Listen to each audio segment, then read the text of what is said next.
Good morning, good afternoon, everyone. Thank you so much for joining our Disaster Action Team Management Orientation webinar. This is the third of 3 webinars that we have presented, and we're happy that you were able to join us today. We know with the holiday weekend as well as all the attention turning towards getting ready for Hurricane Dorian, that we weren't really quite sure how many folks were going to be able to join. So thank you again for taking the time.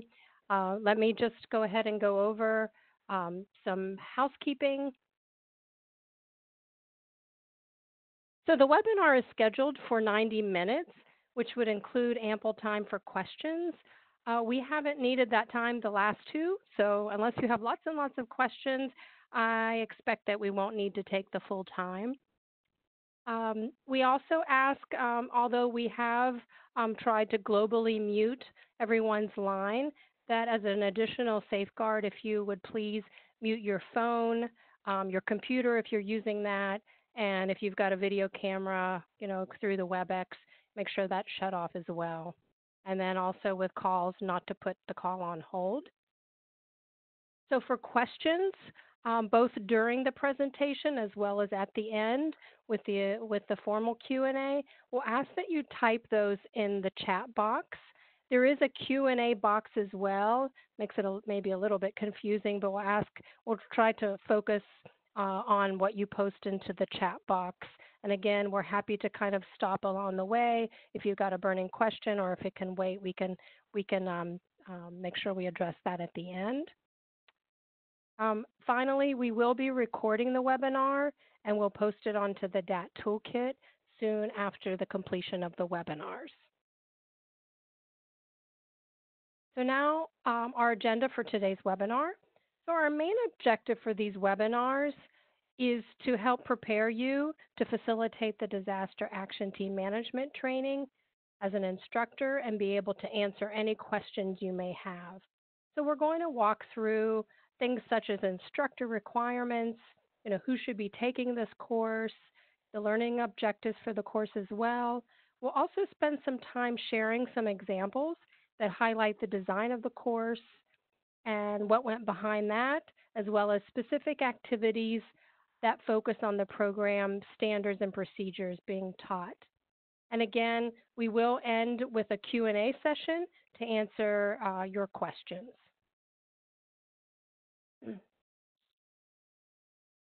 So over the last 2.5 years plus, we have been working with many representatives from all of the divisions and many of the regions. So throughout the development of the Disaster Action Team Program doctrine, as well as the DAT fundamentals and now this DAT management training, we have had many representatives, as I said, from virtually all divisions, many of our regions, also representing large urban as well as rural areas and such. So during these webinars, we have the help of some of our training project team. All of these folks have also been a part of the doctrine development over the last couple of years, and I'm really pleased that today we have almost all of the team available to you for your questions. They really have given many hours and months to the development, from the conception of the training, the course design, to reviewing and providing feedback.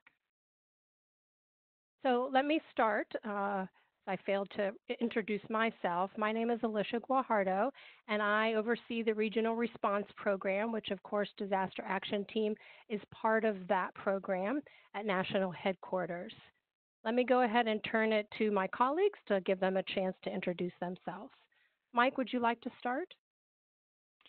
Thank you, Alicia. My name is Mike Mason. I am the Manager of Leadership Development with the Disaster Learning Solutions team, that's formerly Training and Development here at National Headquarters.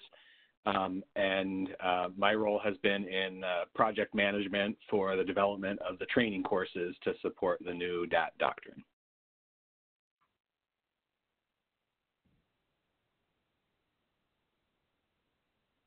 Great. Thanks, Mike. Uh, let's see. Dicey, how about you go next? Hi, everyone. I'm Dicey Nicholas. I'm the Disaster Program Manager for South Central and Southeast Kansas. I've been on this team supporting the DAT training for the last few years, just serving as a subject matter expert and really enjoyed the process. So thanks for calling in today. Great. Leslie? Hi, everyone. My name is Leslie Montgomery Bean. I am the Regional Disaster Officer of the Indiana region, and I was previously the Senior Disaster Program Manager for Michigan. So I've been a part of this team for a couple years as well and have enjoyed reviewing the training materials as well as working with these wonderful colleagues. Thank you. Great. And Gina, please. Good morning. It is morning where I am. So I am the Disaster Program Manager in the Tennessee region. I'm based out of Memphis, Tennessee, and have been with Red Cross for almost 20 years and have really enjoyed being a part of this particular team. Great. Thank you all so much. So again, Liz Mays from Eastern North Carolina region was unable to join us today, but has also been, along with these folks, a really instrumental part of the team over the last few years. So with that, let me go to the next slide to just first talk a little bit more about these orientations that we're doing. So these are intended to and are really focused on those who will be teaching the DAT management instructor-led course. We, of course, welcome all DAT and regional leadership, as well as our disaster workforce engagement team and any others that may have some role, whether it's a support role or a lead role with the DAT program. While these webinars are not required, we absolutely strongly encourage that folks can participate in the webinars. As I mentioned at the beginning, we are recording the webinar, and we will get it posted to the DAT Toolkit as soon as possible. Hopefully sometime next week. If not, it'll be definitely the week after. With that, I am going to turn it over to Dicey to take us through the next few slides. Dicey? All right, thanks, Alicia.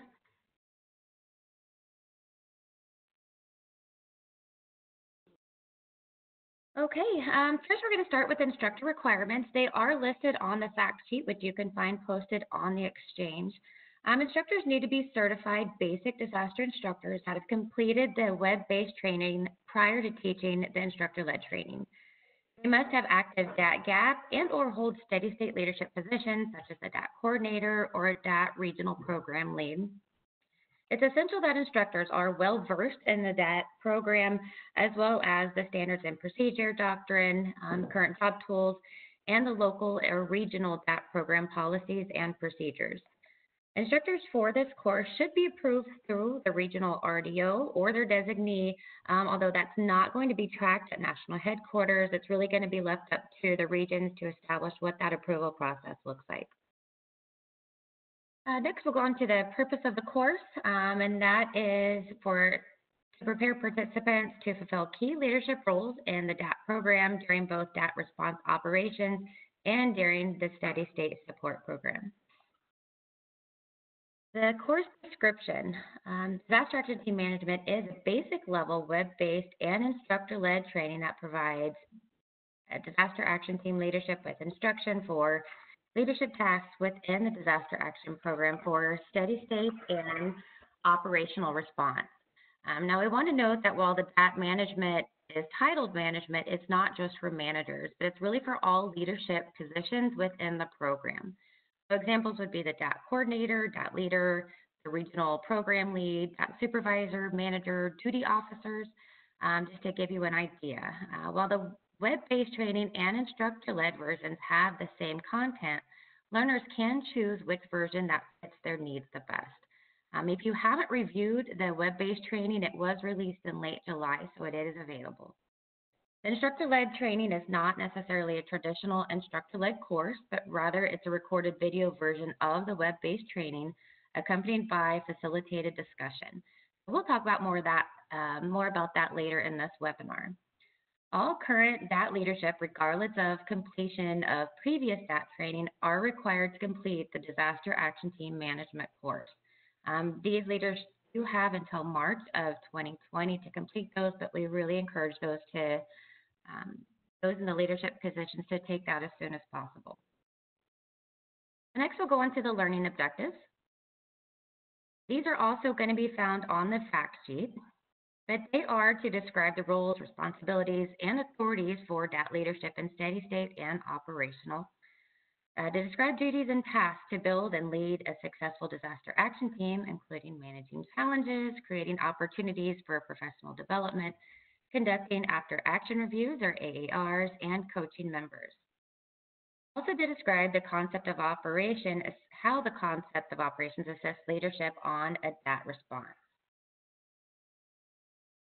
The next slide continues to identify the factors and operational considerations involved with managing a complex DAT response, to appreciate the importance of coordinating with other American Red Cross programs and processes, and finally, to know where to find and how to use valuable tools and resources. So the audience for Disaster Action Team Management is basically all leadership in a DAT program, including DAT leaders, DAT coordinators, regional program leads, disaster program managers, and specialists, and DAT supervisors, managers, and duty officers.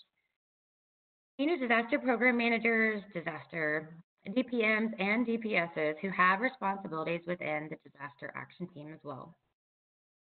It's also recommended for DAT members and service associates interested in being promoted to leadership position within the DAT program.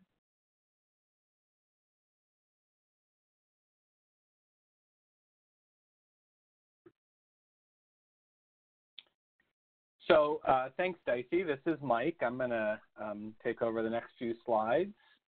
Excuse me. And we're continuing to talk about a little bit about information that a lot of this is on the fact sheets for the Disaster Action Team Management. So we encourage everyone to review the fact sheets for additional details, and of course also before you schedule or take the class as well.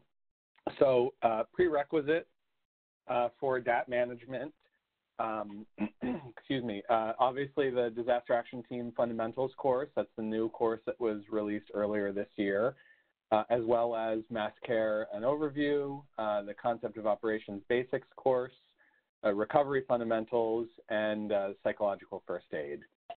So these prerequisites are courses that learners need to take before taking a DAT management course. However, there are also position requirements for people in DAT leadership roles, and those position requirements consist of other training courses as well, and those can be found in a couple of different job tools. The Training the System Access Requirements for Disaster Action Team Members job tool, which is on the DAT Toolkit on the Exchange, and that lists the required and recommended trainings for people in DAT positions, as well as the Disaster Responder Training Requirements job tool that includes requirements for the DAT operational position. So that's DAT Service Associate,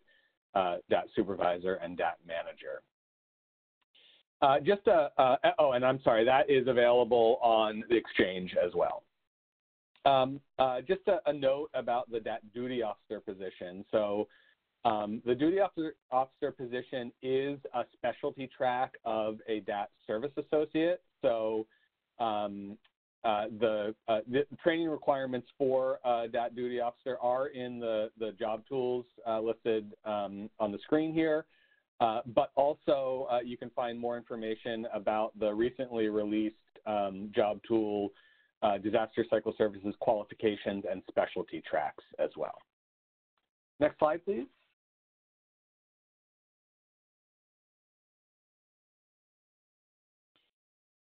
So DAT management instructor-led training is a 4-hour course. Now, as with any instructor-led training, it can be scheduled in EDGE as an individual class, and learners can either sign up for a scheduled course or a course may be assigned to a learner by someone organizing the training, like a DWE manager or DAT coordinator or someone else like that. Another note here is that we do have some curricula set up in EDGE for the DAT operational positions. So the DAT service associate, supervisor, and manager all do have EDGE curricula set up for those positions for the required courses. And also, the job tools that I mentioned on the previous slide do contain deep links for the DAT management course and other courses for the web-based version of it. So a deep link is essentially just a hyperlink that will take the learner directly to the launch page for that course in EDGE. Regarding the web-based training, it is self-paced, but we find it takes about 90 minutes for most learners to complete. So just to note that because of the length and the amount of video in the web-based training, it is broken down into 3 separate modules. So all 3 modules do need to be completed to get credit for the course. And just the other thing to note is that because it's broken into 3 modules, according to EDGE, it's actually a curriculum itself, and those 3 modules are technically considered 3 different courses, even though for our purposes, we really consider them just 3 parts to the single disaster action team management course. So you'll note that the web-based training is significantly shorter than the instructor-led training. Now, the content for both of these courses is the same. The instructor-led training is longer because it includes activities, discussions, and other engagement added to the course. So again, the content isn't longer, but the seat time is about double because of all those interactions and also breaks and things like that. So learners have the option to pick whichever fits their needs. Obviously, if they're looking for the quickest method, they can take the web-based training. But we do find that many learners want and appreciate the interaction and the engagement that comes with an instructor-led training and understand that it's going to be longer. There's also other benefits that come with an instructor-led training, such as interacting with one's peers, or avoiding the technology that they may otherwise have to deal with a web-based training. Next slide, please.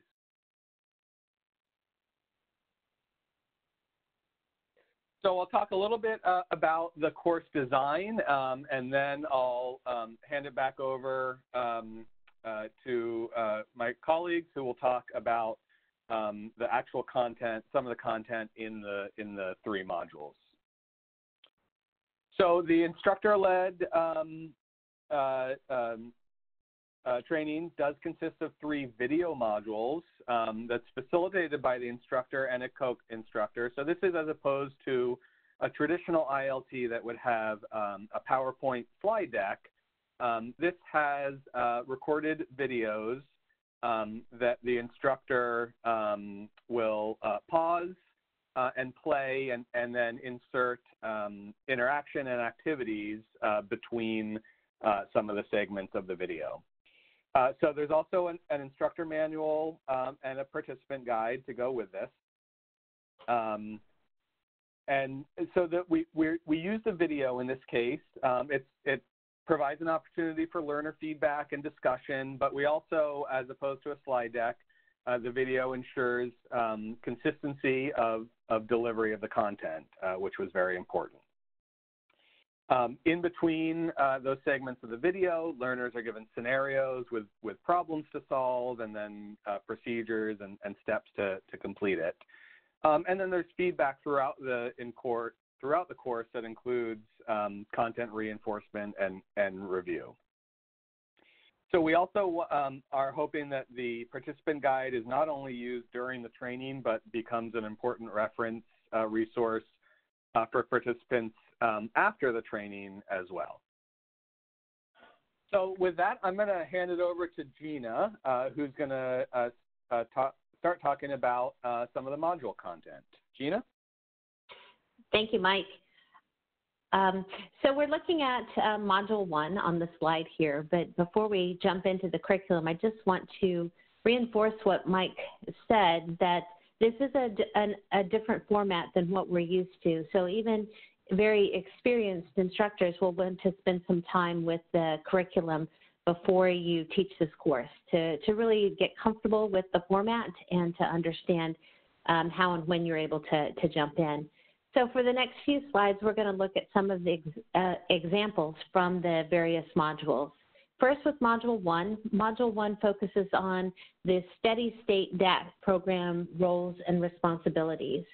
It looks at building and leading a team, which talks about how we support, how we supervise volunteers, communicating during that steady state. Some ideas around DAT meetings and making things engaging, worker satisfaction, and some additional topics on leading a team. Module 1 talks about managing challenges, problem solving, volunteer management, looks at professional development, including career pathing of DAT responders. And then it goes into some examples on how we gather feedback and what we do with that information to build a stronger team. So the next slide has an example from Module 1, just to show you that this is what the video would have played and where you will stop it, and then the instructor will cover with the class the various steady state roles that are listed out there. Your instructor handbook gives you the guidelines and the information for each of those topics that you'd be covering as a steady state role. Just an example of one of the topics. Another example on the next slide talks about building and leading a DAT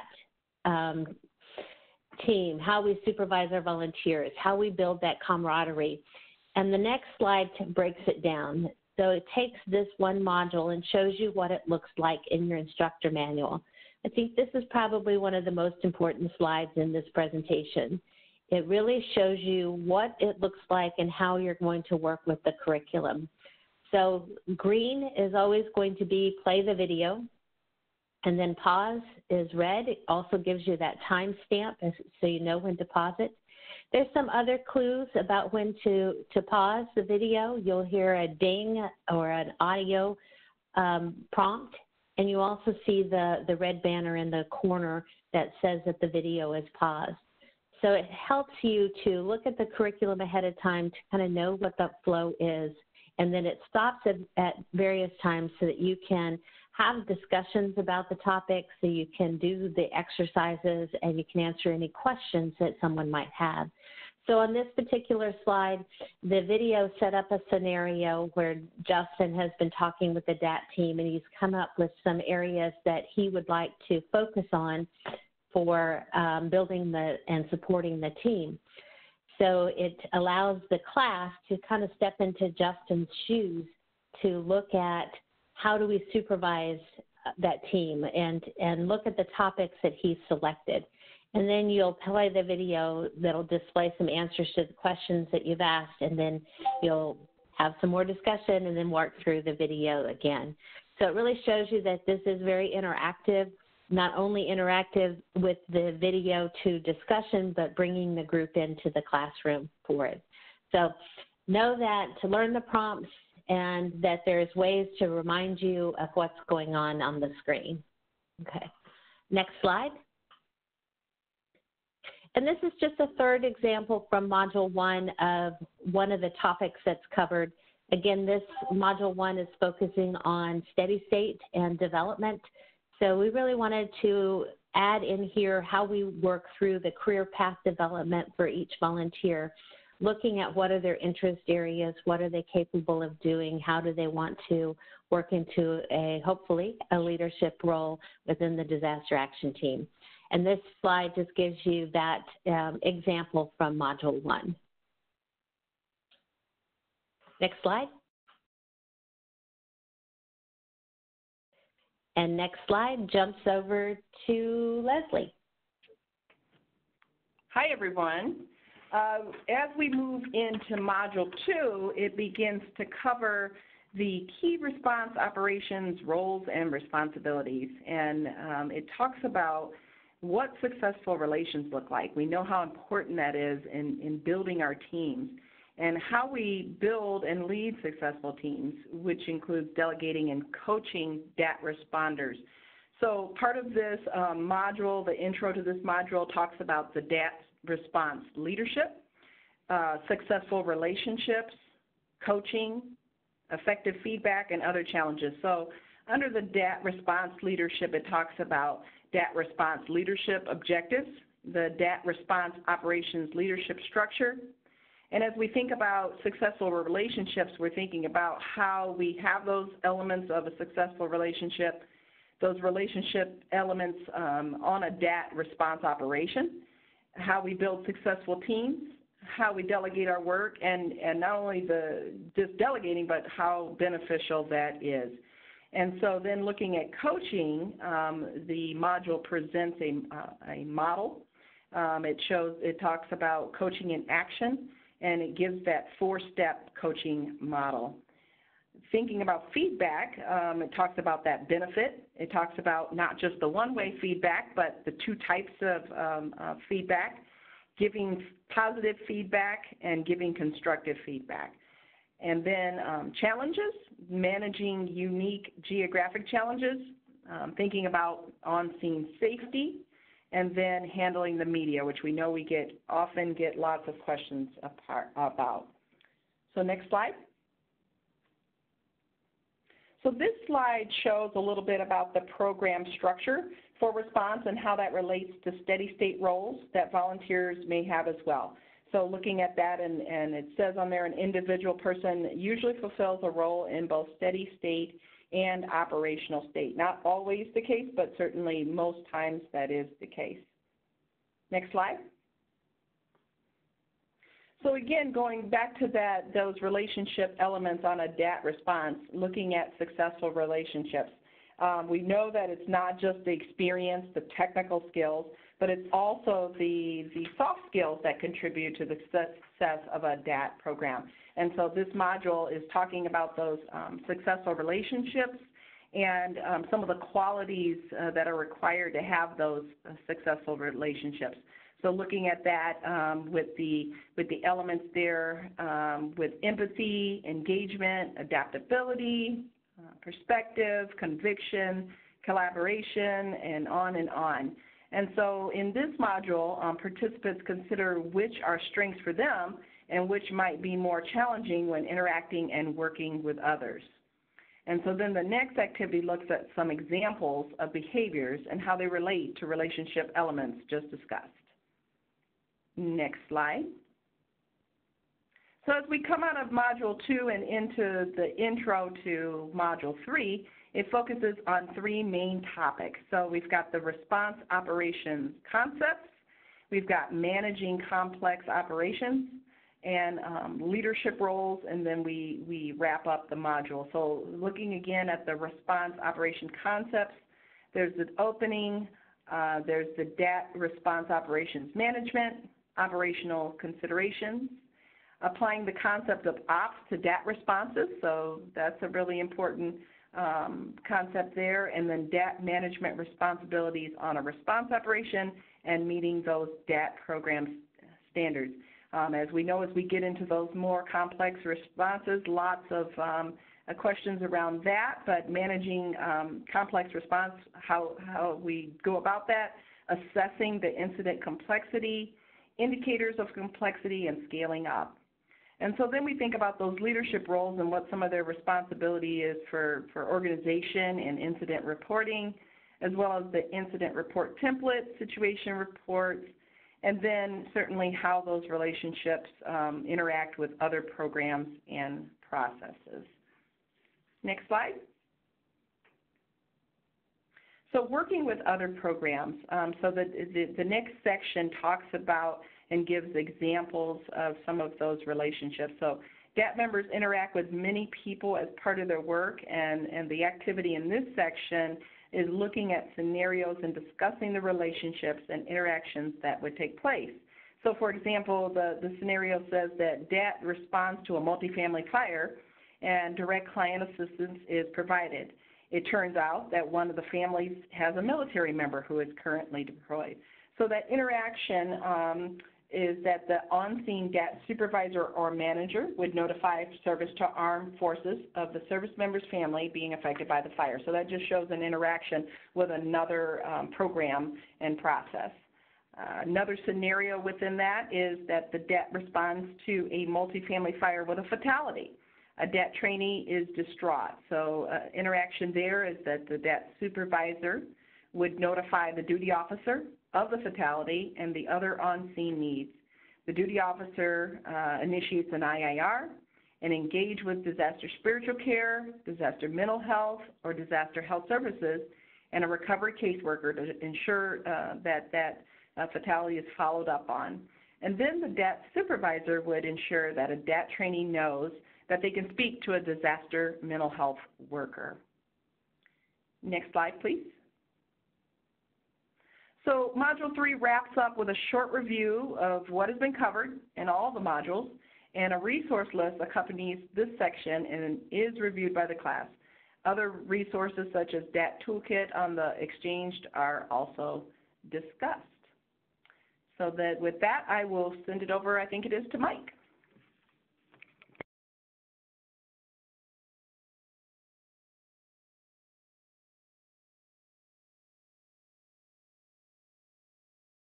If you do have questions, please enter them into the chat box.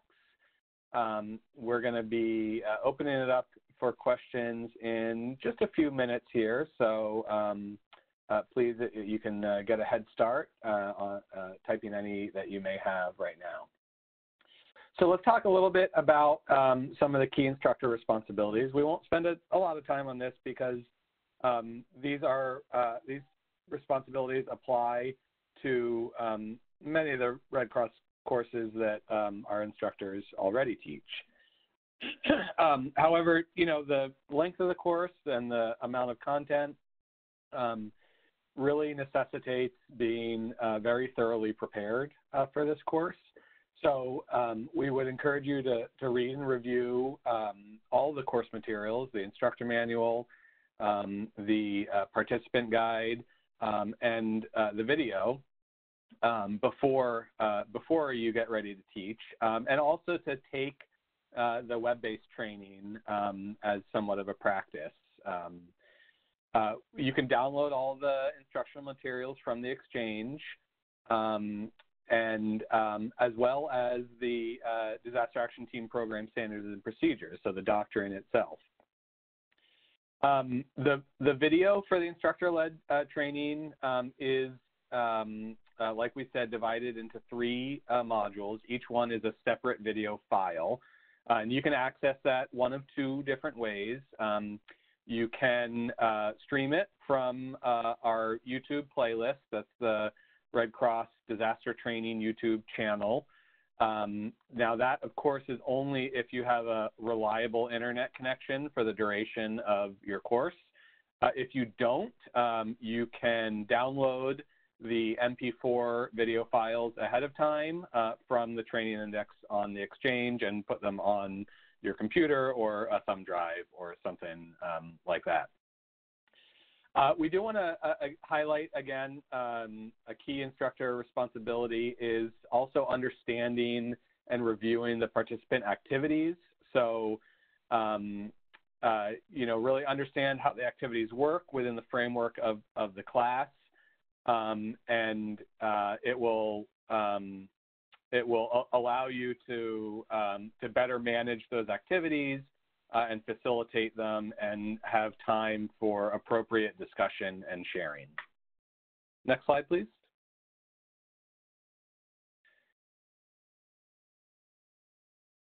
So continuing with the instructor responsibilities, you'll of course need a projector as well as speakers. The videos do have a lot of narration and audio, so you'll want to make sure that you have good speakers so everyone can hear.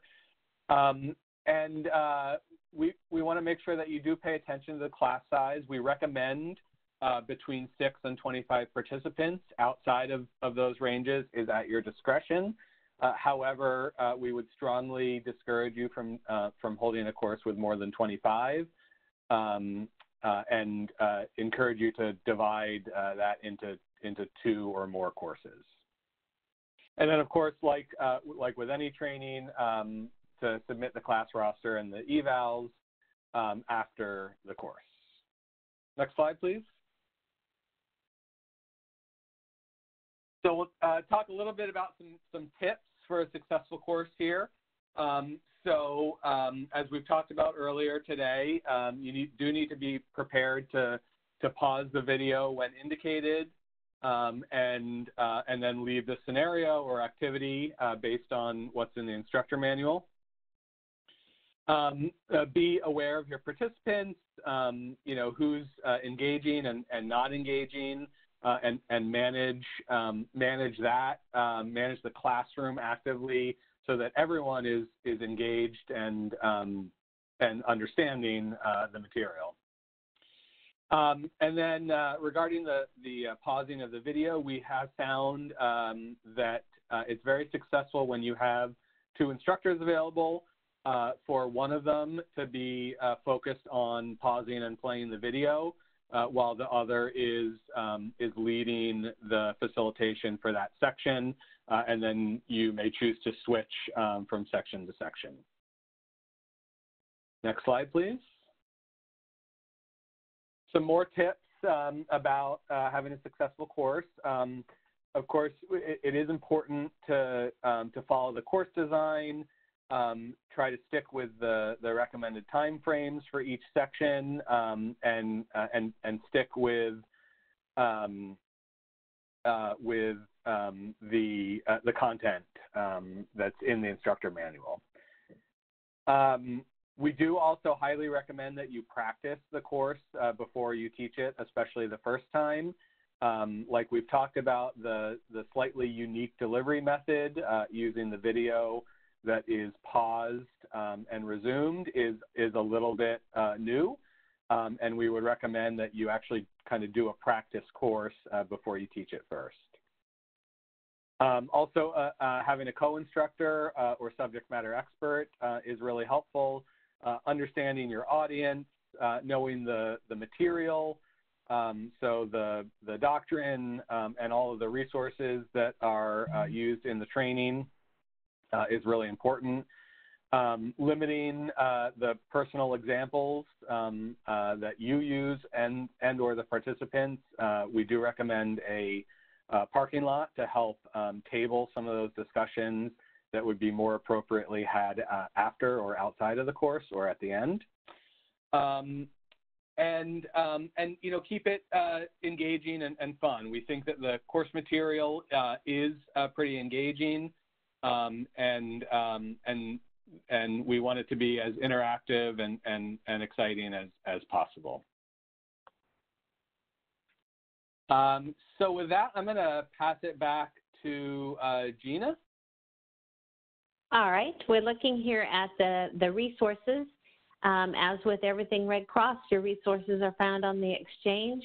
There is a disaster action team toolkit that gives you the doctrine, the job tools, a lot of interesting resources there to look at. We also want to look at some of the other toolkits that are compatible or have crossover, which the Engage Volunteers and Employee Toolkit, the Recovery Toolkit, all have resources that apply certainly to disaster action teams. The DCS Training Index, also on the exchange, has your fact sheet, has your instructor manual, your participant guide, and instructions and information there on how to either access the videos on YouTube or to download them so that you have them on a thumb drive or on your computer. So all of your resources can be found there on the Exchange. Next slide. This is the last of our our scheduled webinar sessions. However, there will be a recording posted, so we encourage you to have others on your team, if you have others that will be instructing this course or leading the DAT program, to have them review the webinar, the recorded webinar, if they have not had a chance to participate in these calls. It is kind of important that new instructors look through that, as well as taking the course online before they instruct. Next slide.